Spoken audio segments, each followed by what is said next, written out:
Today we are going to talk about Hiri and Ottappa, which means moral shame and fear of wrongdoing.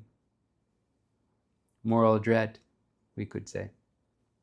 And we're going to talk about why they are good things. Not only that, why they are beautiful. Because I had a friend who was, he listened to my previous talk on the beautiful meditation details. The Sobhana Sadharana Chetasikas. These are the universal, beautiful mental factors that arise in all wholesome states of mind. There are 19 of them. If you haven't watched the video, please watch the video. It explains a lot. And it takes 20 minutes. It's about a 20-minute video. I have a post you can see on my YouTube channel, or you can also read on my website, americanmonk.org. But we're going to specifically talk about moral shame and fear of wrongdoing and why they are still beautiful. Not only are they beautiful, but they are the protectors of the world, and they should be present. And they shouldn't be something that's heavy that you're focusing on while you're meditating. It's something that's already there. So I have a friend who told me the reason I'm doing this is because one of my friends, real friends, met in Hawaii. And he told me, he says, the only thing that I'm not sure about, and this is moral shame and moral dread. Those just sound like heavy things to be feeling in a wholesome consciousness. And I can understand, because I was born in America, I was raised in America, I grew up in America, and I understand the whole thing about the whole psychology about how you shouldn't feel shameful. You should never be ashamed. You should never be ashamed of who you are, what you're doing. You should be proud, even if you're doing the wrong thing. You should be proud. This is the American way.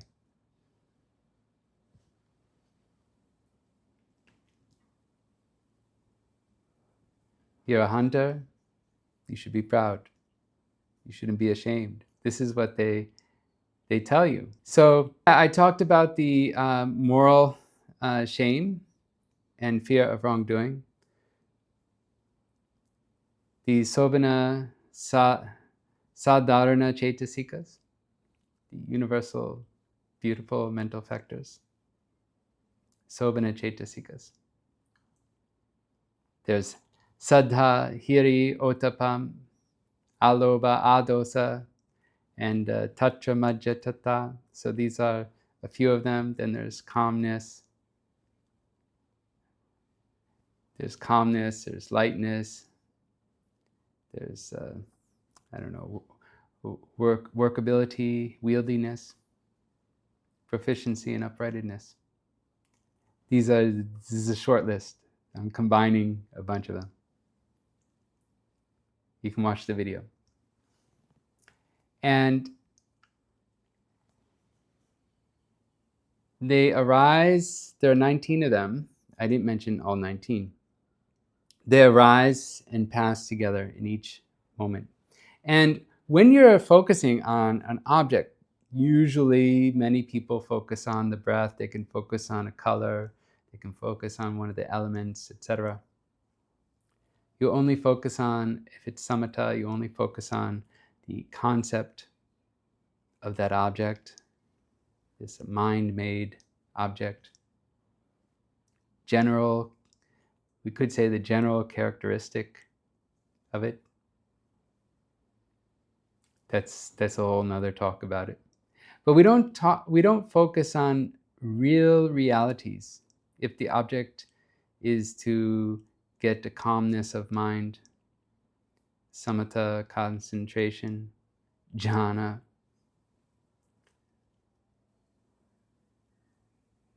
As I said, it's a streamline of the mental consciousness moments on a single object. And at the same time, there's these mental ingredients, these mental factors that arise and pass away while the mind is on that one object.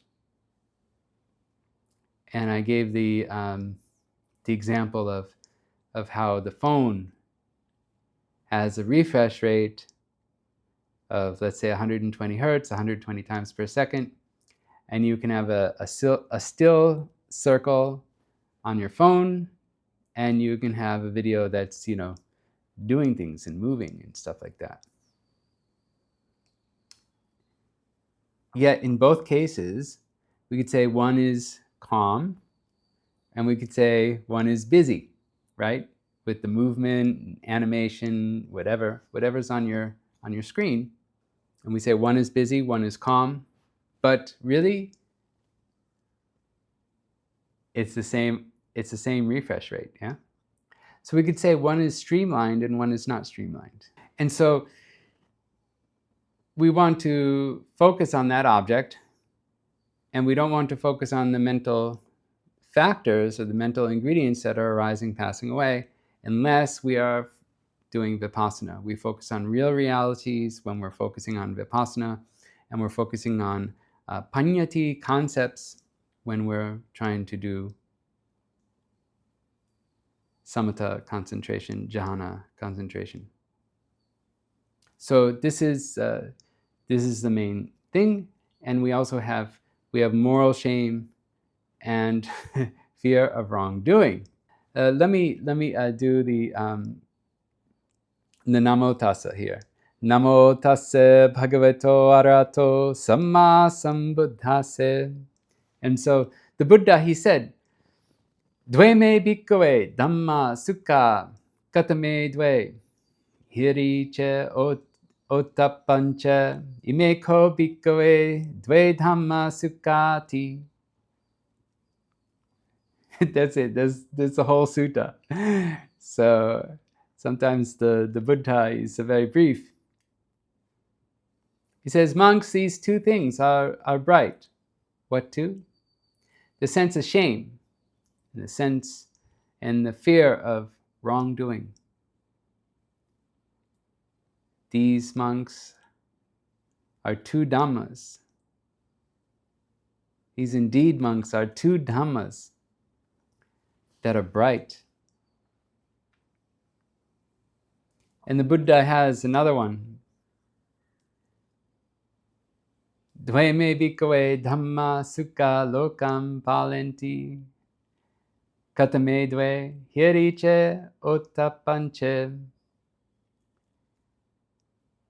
And then he says more Pali, and I'll skip over that, but I'll give you the English. He also says, there are two things, dhammas, there are two qualities that are bright and that protect the world. What are these two? And he says, Hiri, which is shame, moral shame, and Ottappa, which is fear of wrongdoing. And he says, if these two bright things did not protect the world, there would be no recognition of the status of mothers and aunts or wives of teachers and respected people. The world would become filled with promiscuity, like goats, sheep, chickens, pigs, dogs, and jackals. But because of the two bright things, because of these two bright things, they protect the world. And there is recognition of the status of mothers and aunts and wives of teachers and respected people.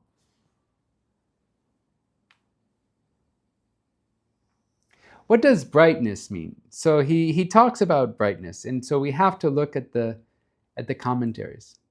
in order to know. And the commentaries say it's not bright in the sense of like a white color or black being a dark color, but they are called bright because they lead to brightness through moral purity. This is what the commentary says. Or in essence, all wholesome dhammas are indeed bright because of their arising, the mind becomes radiant. Or in essence, all wholesome dhammas are indeed bright. Because of their arising, the mind becomes radiant.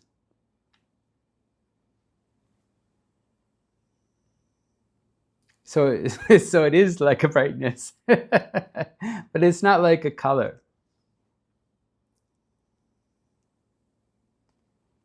Hiri Ottappa, here, Hiri has the characteristic of shrinking away from evil, disgust at evil.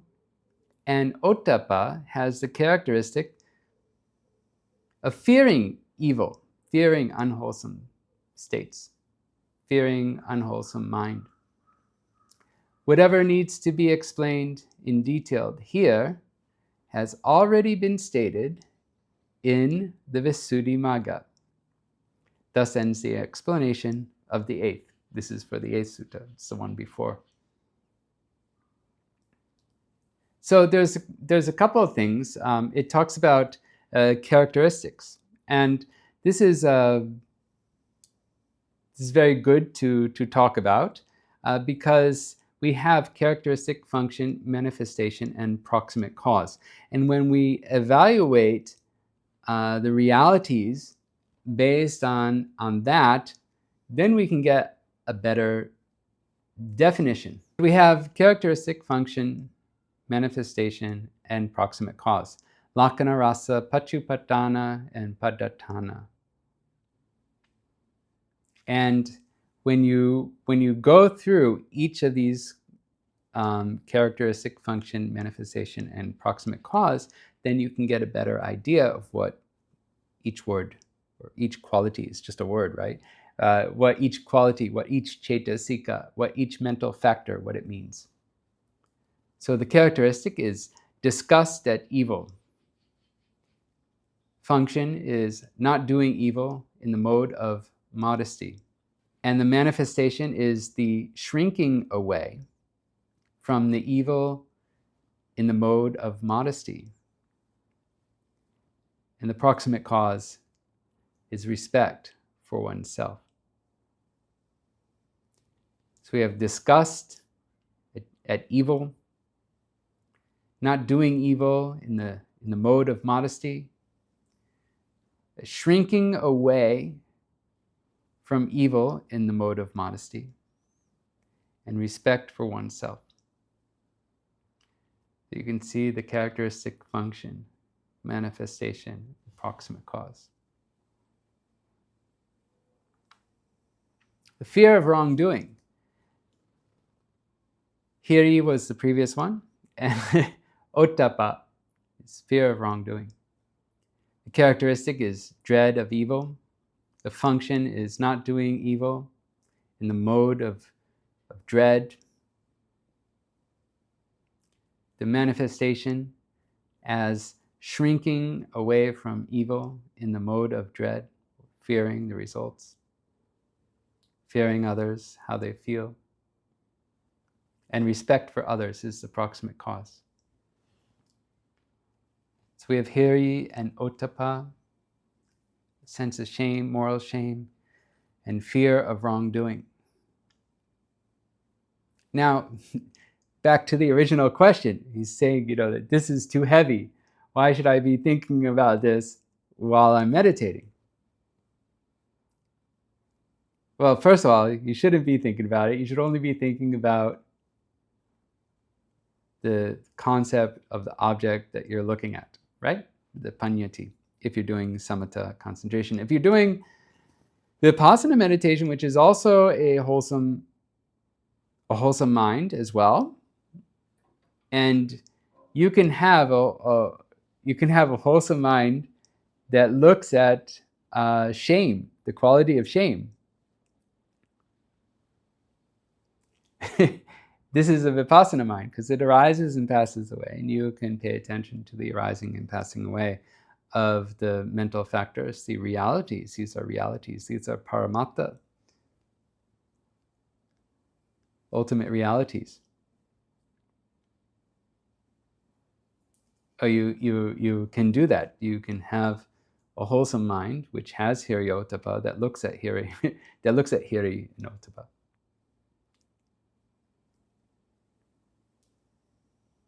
But how does that apply to meditation? Are you thinking about your morality while you're meditating? Well, first of all, we have sila, samadhi, and panya. Okay? So in the threefold training, we have morality. Morality leads to calmness, and calmness of mind streamlined. Calmness of mind leads to wisdom, knowledge, wisdom, knowing of the realities, until you can understand the causes of the realities, and then trying to see the unconditioned. So one of the reasons why we have sila as a precursor is that there's no remorse. There's no regret. The mind is clear, and the mind can calm down. The mind can become glad. The mind can rejoice in its morality.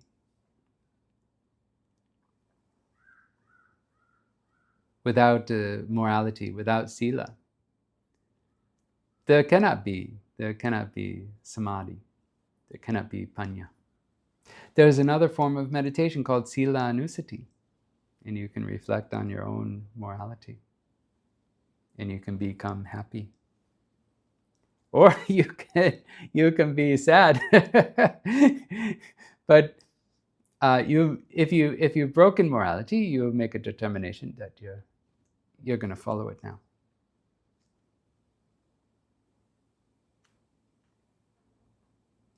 Now, let's take the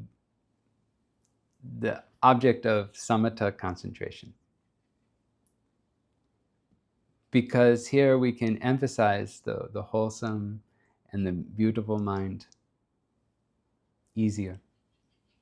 And also we can talk about what it means to maintain the concentration. Now, this is like a little bit of my own teaching, okay? But at least I'm not saying, don't listen to the commentaries, listen to me instead. What I did was I gave you the commentary explanation. Characteristic, function, manifestation, proximate cause. But even still, you might not understand how it relates to meditation. And there's probably something written down that I didn't find. I'm not a scholar. You can't see, but I have cheating notes, I have cheating notes that I'm looking at. I'm just a teacher of baby Buddhism. So when you're doing something that's repetitive, like an exercise, you're doing something that's repetitive and you're trying to keep the task for a duration, then you're making a determination to maintain a state. Now, everyone can concentrate. Everyone, you might not think so, but you can concentrate for 1 second. You can concentrate for 5, 10 seconds is good. 30 seconds, a minute is really good. 5 minutes is good. After 5 minutes, most people waver in and out. They're sitting for an hour. They're sitting for an hour, but they're not really meditating. They're not maintaining. They break that meditation, and then they go back to the meditation, and then they meditate some more, and then the meditation will break, and then we could say the meditation falls down, and then the meditation goes back onto the subject.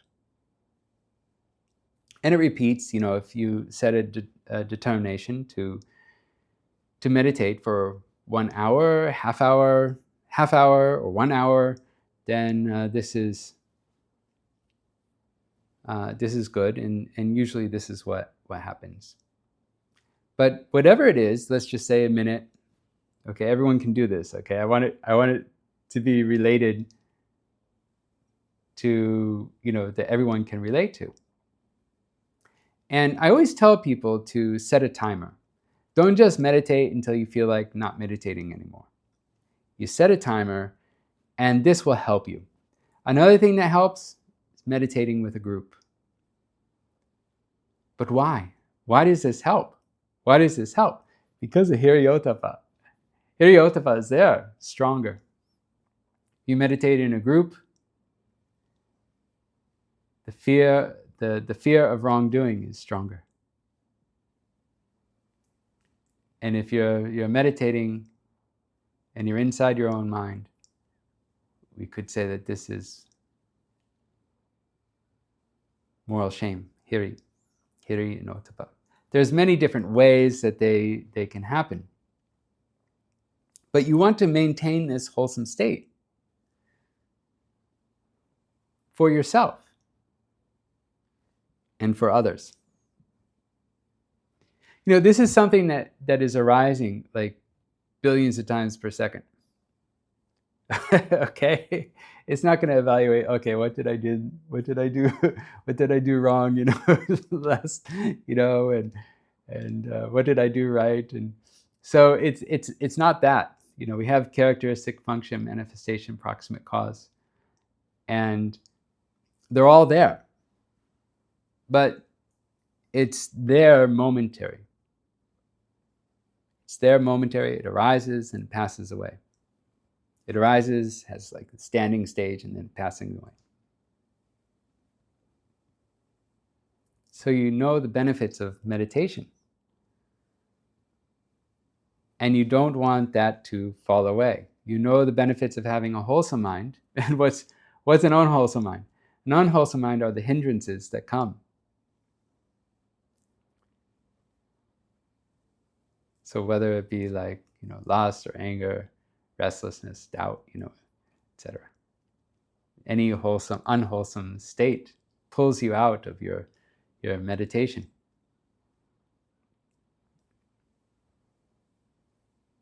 So you don't want those negative things to come,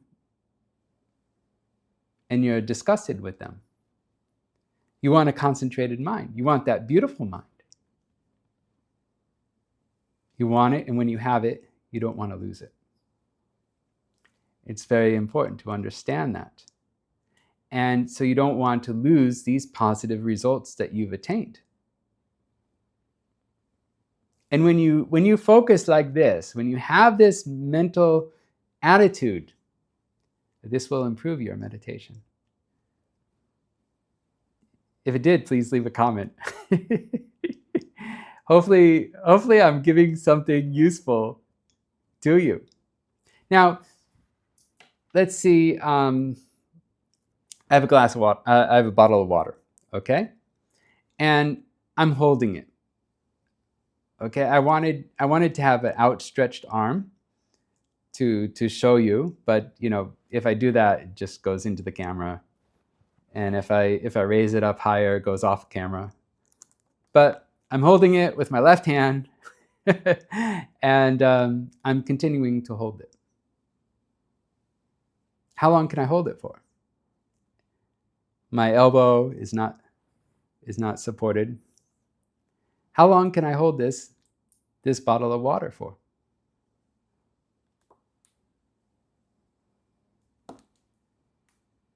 So when I'm holding this bottle of water, okay, I'm holding it up,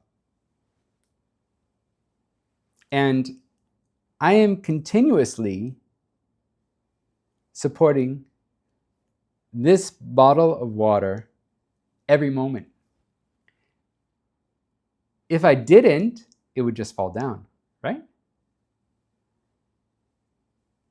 Every moment, there is a new moment of pushing and supporting this water through my mind and through my body.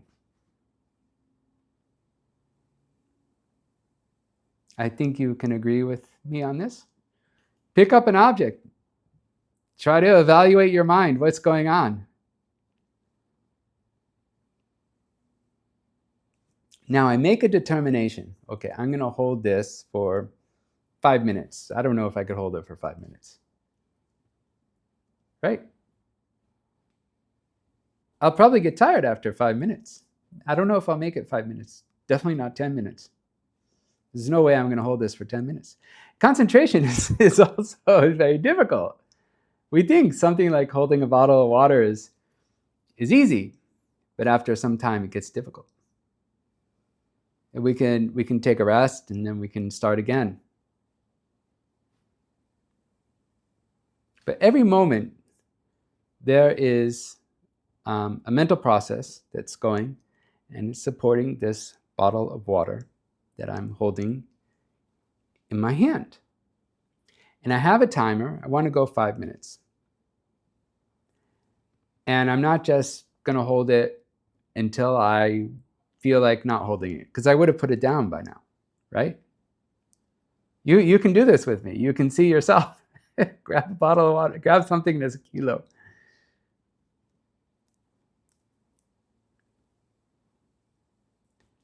And so you're making an effort, and you know that the timer will tell you when to stop. You know the timer will tell you when to stop, and you know that you should be able to hold this bottle for 5 minutes.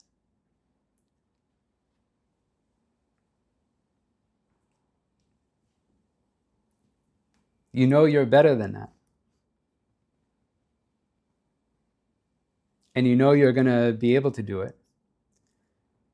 And here I am on a video, right? So if we're in a group meditation, I'm here alone in my kuti. I got my cheating notes. No one can see, and no one can see if I'm editing this video to make it seem like I'm holding it forever. But I'm still holding it. Okay, I haven't stopped holding it. But there's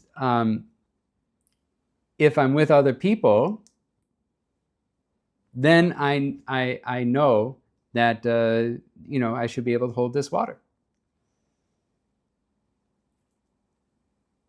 Let's suppose it's something beneficial, like meditation, okay? This is all about meditation, not holding a bottle of water. But if you're holding the bottle with me, you'll start to understand. You have to hold it for a while. You can do a squat. You can bend your knees and do a squat while you're listening to me. Make a determination to sustain something, to keep that wholesome mind, and to not have the unwholesome mind. You can have that type of attitude, and you can see in the physical world, which is also supported by mind, but you can understand better if you do something like that. Before, I had like an object, and I was just holding it and twisting it and having it in a beautiful way.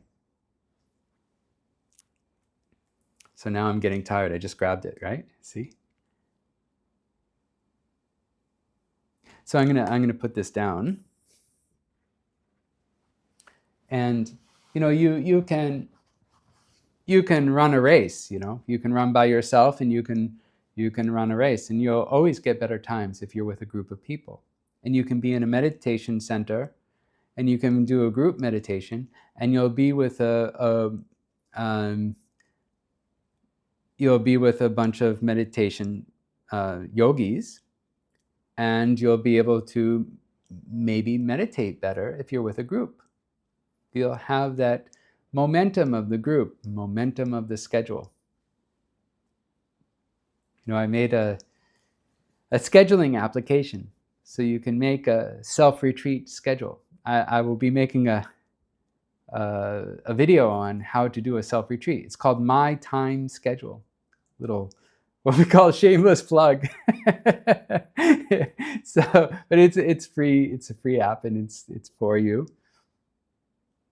You can try it, and you can become happy when you follow certain items, and you can have a sense of shame actually if you don't follow it, and it helps you. And if you have a teacher to report to, this also helps you. The teacher says how long you're meditating, how many hours you're meditating, and you didn't meditate. You didn't go to the meditation hall. The teacher is there to help you. He's not here to run a concentration camp. I hope I don't get in trouble for saying that. But he's not he's not trying to make you a slave and make you do things that you don't want to do. He knows what's good for you. That's why they ask you, how's your concentration and how hard are you trying? Any meditation teacher is going to ask you that, hopefully. Well, they might not ask you because they know you feel shameful and want to quit. It depends on the teacher.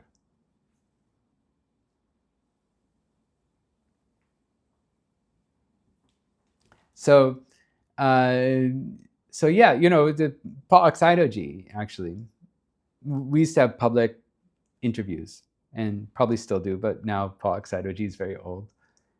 But the style of the Paul Ock teachers is the same, and they have public interviews. And so someone reports, they got 1 hour of concentration, continuous concentration, because they know that Paul Oxidoji is going to say, how long have you continuously focused on how long are you able to continuously concentrate on the Patibhaga Nimitta?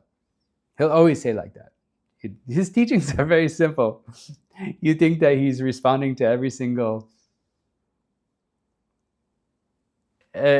detail differently. No.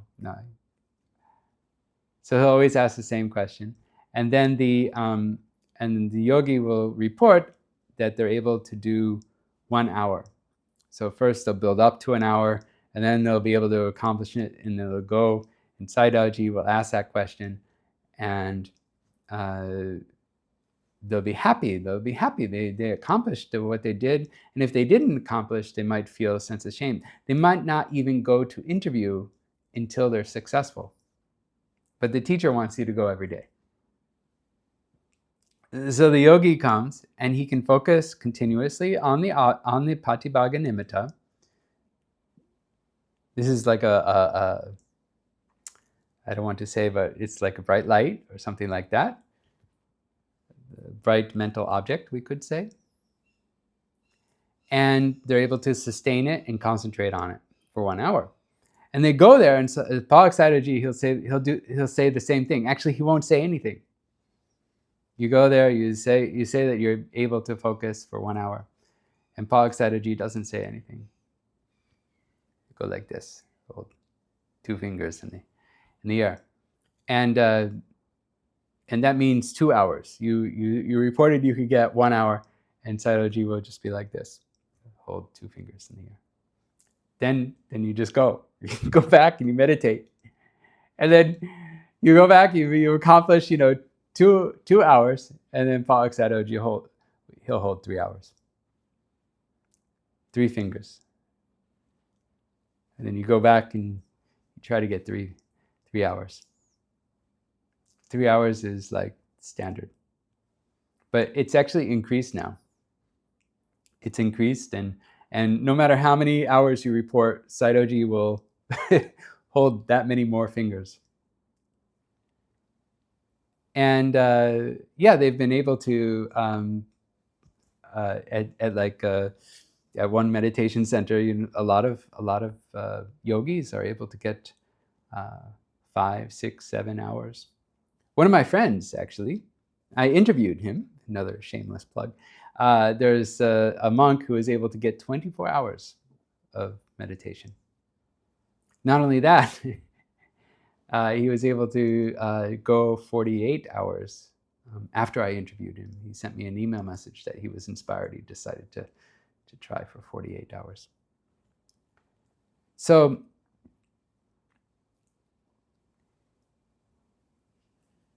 what I'm trying to say is that there's a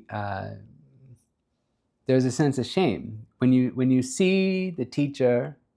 You'll have a fear of wrongdoing, a fear of not being able to attain, a fear of not being able to report success.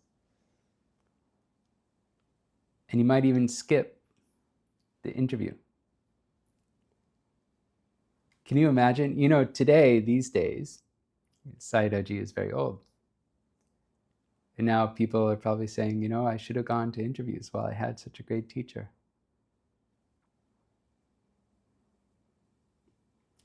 They were there. Sayadaw was young. He was active. He was climbing up the stairs and going to his kuti, which is on the mountain. I used to walk up with him all the time. And I used to go to interviews all the time. I don't know how many interviews, thousands maybe. And I heard other people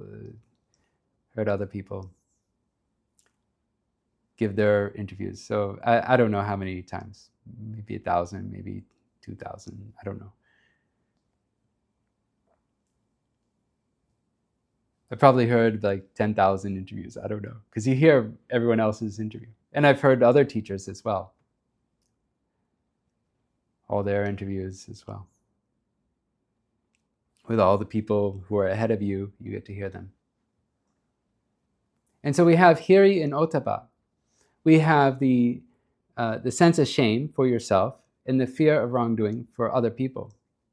And you set a timer, and this is good for you. And just like holding the bottle of water, every moment this is happening.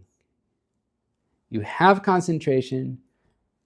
You don't want the unwholesome mind, which is evil, okay? Unwholesome, evil states.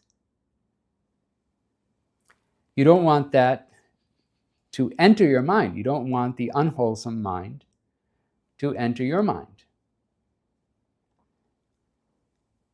Because you know it's bad, and you have the fear of that as well. And one is internally for yourself, and another is externally. And so that's why it's good to report to a teacher. That's why it's good to join a meditation retreat. And even my friend who said this is just way too heavy, he told me actually that he does better in retreats. He does better when there's a group meditation. Yet he said that Hiri Ottappa was too heavy for him. And you know what's happening? You know what's happening right now? He's going to watch my video, no matter how long it is, I think. Because this is for him. He's kicking himself right now. And he's slapping his forehead, whatever. And he said, yeah, this is right.